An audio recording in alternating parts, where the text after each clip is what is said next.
Centimetres, 15 centimetres, 12 centimetres కొలతలుగా గల దీర్ఘగణాకార కొయ్య దుంగను 4 సెంటీమీటర్ల భుజంగా గల సమగణాలుగా విభజించిన ఆ గణాలు ఎన్ని? అంటే పొడవు వెంబడి 4 సెంటీమీటర్లు పెట్టి కట్ చేసుకుంటూ వెళ్ళాలి, వెడల్పు వెంబడి 4 సెంటీమీటర్లు పెట్టి కట్ చేసుకుంటూ వెళ్ళాలి, ఎత్తు వెంబడి 4 సెంటీమీటర్లు. 4 4s.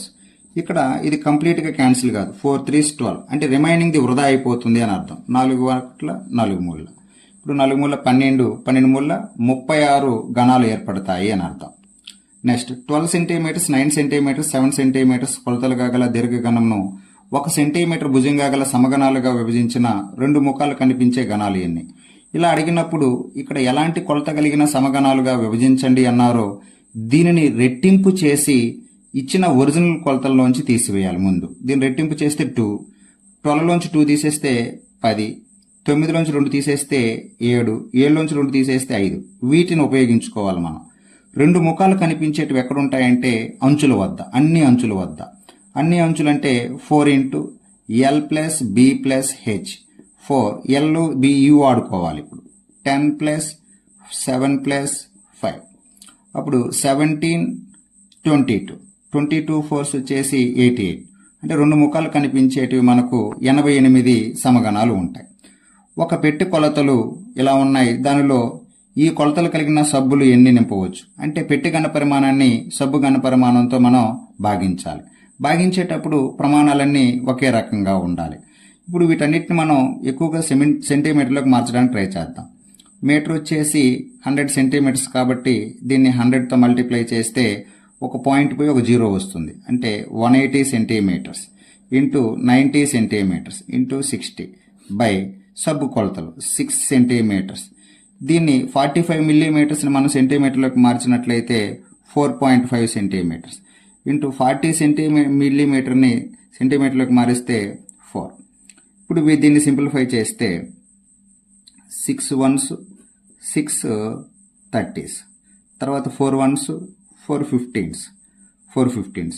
ఇది ఇప్పుడు మనం దీన్ని క్యాన్సిల్ చేయాలనుకుంటే 30 ఇంటూ 90 ఇంటూ 15, ఒక 0 ఇక్కడ యాడ్ చేసుకుందాం. ఎక్కడ ఒక దగ్గర 150 పాయింట్ తీసేస్తాం. 45 1s 45 2s.